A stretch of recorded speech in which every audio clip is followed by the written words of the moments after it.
Hola amigos, good afternoon and welcome to Todos Santos. Have you ever eaten peyote? You want some? And this town is very popular for surfing, mucho sexo, or drinking. There you go. You're bullying. Gucci, Gucci.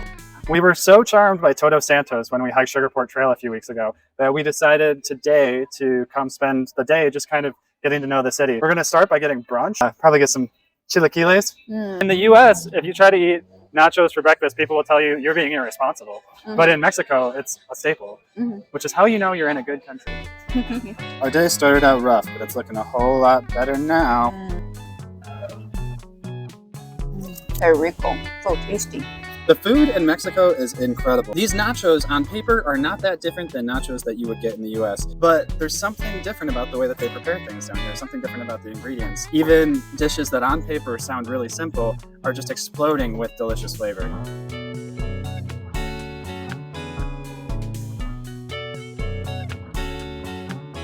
Hola amigo, bienvenido a Warmy. Adelante.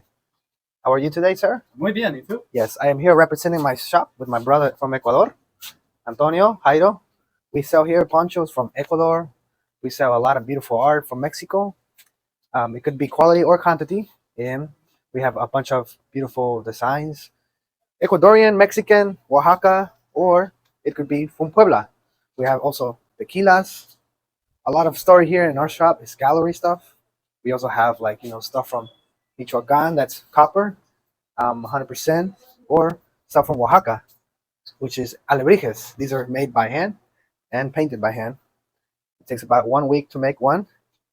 And we have also this, Panama. Panama is a hat that's named the Panama, and it's made in Ecuador. It's a very good quality hat, it's flexible. It lasts you for a lifetime. What's most popular in the Baja, though, is these. This is very popular. It's all made by hand, colorized. The Bajas, because it's a lot of tradition about the Day of the Dead. Sí. And this is Calavera. Calavera is made in Puebla, a big city, mountain. Only one piece has a definition. Servin is our family. Oh, cool. Yes. It's made all by hand. It takes about a couple months to make one piece. It's a lot of work, but it's beautiful, beautiful pieces. And we also have stuff, not from Mexico, from Colombia. You know, we have to show the beauty of the whole planet. And follow me, I'll show you another shop. Now this is where we have our leather. Our beautiful leather from Guadalajara. We have personal designer. One bag takes about 2 months and a half. Oh, wow. See? All this prints, hot springs. We have different things. Quality, big, small. This is where you can find your best bags if you want to come shop with us. And shirts for men, dresses. Yeah, there's a lot of different tradition in Mexico. Aztec, Oaxaqueño, Ecuadorian, Colombiano, even though it's not from Mexico, Colombia. For example, this is tawa. This is a seed. Oh, okay. Yeah, this is a seed, like a nut, made from a tree. So what they do is they shape them, and it comes into a big ring. Okay. This is papel mate, paper. You basically hang it on your wall. It's good stuff. And we have black char. Black char is made in Oaxaca, where I'm from. This takes about a couple months. Of the big pieces, and the little ones take a couple weeks. What they do is they heat it up in a big pottery, and they have a cooking process. See? All this beautiful art. And they shape it up with heat. And it's a long process, though. And plastic. Who would have thought plastic would become a bag? See? Good thing about these bags, they'll last you for a good time. And so are you. And we have vanilla, organic, from the Baja and Ecuador, Guadalajara. Very good stuff with the vodka. Yes, and this is where we come to a beautiful ending for our shop. And Plaza Emina is where you want to come to the best place.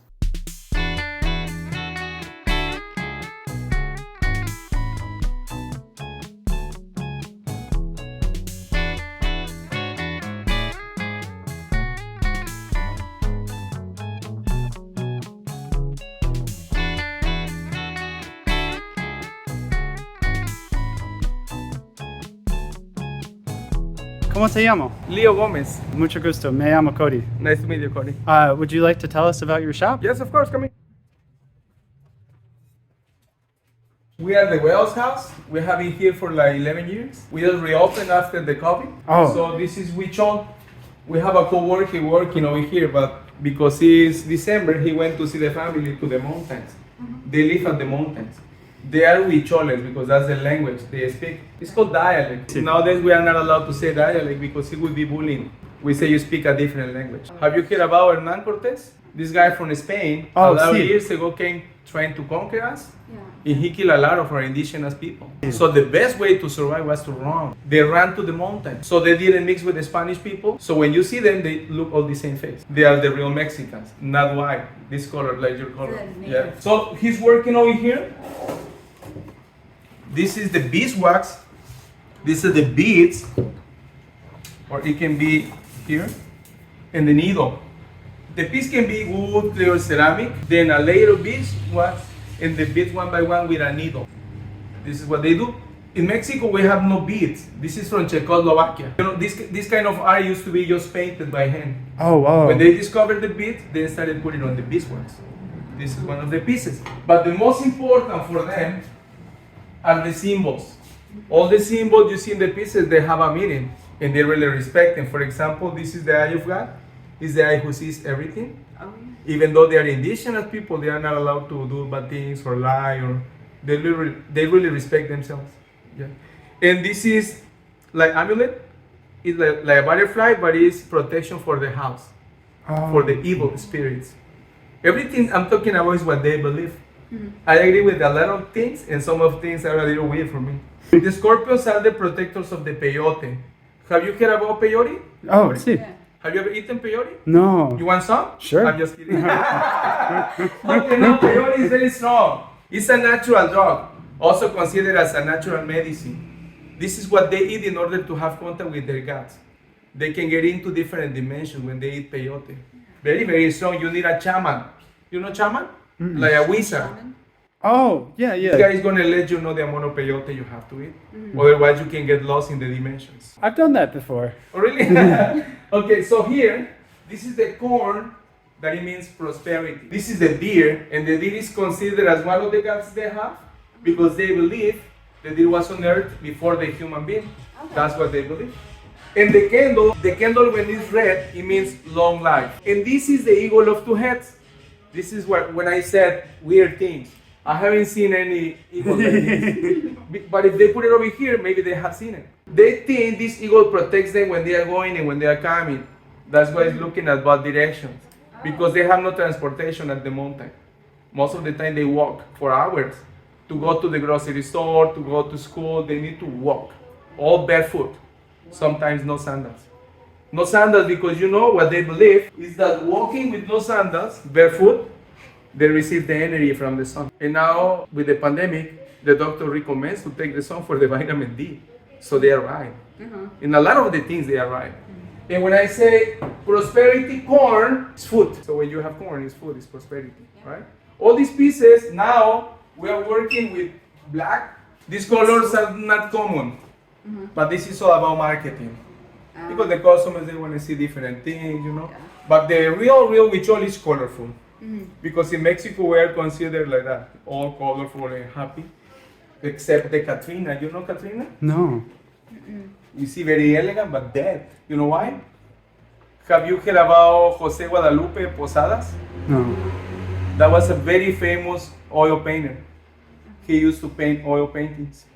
You know, when Hernan Cortés came to Mexico, they got here in the very beautiful boats, cruise ships, big ones. And very elegant ladies. At that time, we used to wear just white color. We call manta. You know, fabric, just manta, just white. Yeah. All the Mexicans white. So, very elegant ladies, they got here. But this guy started painting the paintings like occupation, like teacher, but dead. Firefighter, dead. Everybody elegant, but dead. And the TV program, he was asked why. He said because even rich or poor people, all we are going to be on the skeleton someday. This is the reality of everybody. So very elegant, but dead. This is called Katrina. You know, you want to see the skeletons, that's the meaning of the Katrinas. All this. A lot of time to make those pieces. Oh. Beautiful. How long does it take? This one like 3 weeks. Wow. For them, because they know. For me, it would be forever. Our idea is to keep the tradition on. Everything is disappearing. Indigenous people, they are disappearing. Difficult to find them. Yeah. Because they go back to the mountains where they live, So this is all the huichol. In Mexico, we still have a lot of corruption. So it's very common to hear Mexicans complain about our president. Some of them don't like him because they steal the money, because they do a lot of bad things to the poor people. And they are just together with the people, the wealthy people, they get more, and the poor people is always worse. So when I was working as a waiter, they gave us a pin, but we didn't know that it was a microphone. So my friend and I, we were taking care of the president, and my friend got the food. And he said, what if I put something to kill this motherfucker? Like that. Let's put something, hit him. He's stealing all the money that the poor people needed. And he said a lot of swear words and bad things about the president. And I was mute. I didn't say anything. I almost said something. Then 2 bodyguards arrived after that. And he said, hey, come here, give me your microphone. I didn't even know that I had one here. He said, you're not going to be able to take care of the president. Get out of here. Because they knew. Yeah. And they were taking care of the president. And, well, we didn't know that they would do that. But it's normal because he's the president. Yeah. They have to take care of the president. Otherwise, we would have put something in the food. So they have to be alert because they are the bodyguards. Yep. And we had a lot of fun after that. But my friend was not kicked out of the job. Oh. Is it? No. Oh, No, because, they said that it happened already in a different place. That's common. Supposed to? Oh, That's common to complain about the president. So our new amigo Leo told us a really funny joke. So it's like a meme in Mexico. There's this tiny child that nobody's ever met, but everybody always talks about. His name is Pepito. Sí. See, so Pepito was in school, and his teacher was explaining to the class what democracy means. And Pepito said, teacher, I don't understand. And she said, it's okay. Your father is the governor of the state. You go home and he will explain democracy to you. So Pepito goes home and he says, Father, we're learning about democracy in school, and I'm so worried because I just don't understand it. And his father said, I am too busy to teach you. And Pepito says, but Father, I need to get an A on this test. And so his father says, okay, I will explain it to you very quickly. I am the president. Your mother, she is the government. The cleaning lady, she is the working class. She is the poor people, the masses. And your little brother, he is the future of our state. Right. And Pepito says, I still don't understand. And his father says, well, I'm too busy. I can't help you. So Pepito goes to sleep that night. And he's very upset. He thinks he's going to fail his test. And the next morning, he wakes up. His little brother has pooped his diaper, and nobody's cleaning it up. He goes to find an adult to clean his brother's diaper. And he opens the door and he finds his father having sex with the cleaning lady. And then he goes to find his mother and she's asleep. So the president is metaphorically screwing the working class while the government is sleeping, and the future is sitting in shit. Yeah, that's it. Yeah. No, you got it. Look. Bienvenidos a Todos Santos. Amor, más amor, mucho sexo, cuchi cuchi. The sex machine. Lo siento, can you say it in English? More love and too much sex. So this tequila is called the Sex Machine. Yes. The Damiana is the more famous for the aphrodisiac effects. Oh, Cassandra. For example, that one is the commercial presentation. The body woman of the pregnant. Yeah, that one is commercial. Que padre. That one is artesanal. Salud. Salud. One moment. One with me. Cheers. Cheers. Salud. Salud. Oh. Wow. Oh, Wow. delicioso. Exactly. I think I'm pregnant now. No. It's good for the pregnant with life. Arriba, Arriba, abajo, abajo, al centro al centro y para adentro. y para adentro. Oh my gosh. My name is Florencio. The name of our shop is called La Bella. Very La cool. Bella means the beauty. Here we do free tequila tasting. We have tequila. We have mezcal. We also make liqueurs, various flavors. We make liqueurs out of vanilla, vanilla cream, chocolate, almond, and a local one by the name of Damiana. When you hear the word Damiana, this is pretty much the presentation that might come to mind. What's interesting about it is that it's a bottle, the shape of the body of a woman. And what is she doing? She's grabbing her belly. And what is Damiana? Damiana is in fact a small bush that grows here in the region, and you use the leaves and you make a tea with it. This only grows in this region in all Baja California. So that makes it a little one of a kind. Besides being one of a kind, it's also medicinal. This is good for increasing energy, good for asthma, depression, anxiety, nervousness, men problems, women problems. Very good for the digestive system, in case you have high or low blood pressure, in case you can't sleep at night. And I have to say it, it's also known as a sex machine drink, known to have aphrodisiac effects. That's why if we rewind, We'll take it. what happened here, that the woman is grabbing her belly because she's pregnant. Oh my god. See? This warms up the womb and enriches the oxygen supply in the blood. Oh wow. So it's good to stimulate various parts of the body. It's not for people that can't, it's for people that want more. Everybody looks at Bob Marley, and here we have a green leafy substance. What would you think? That it's marijuana. Here we're reading your mind. Marijuana says, I wish. It's Damiana.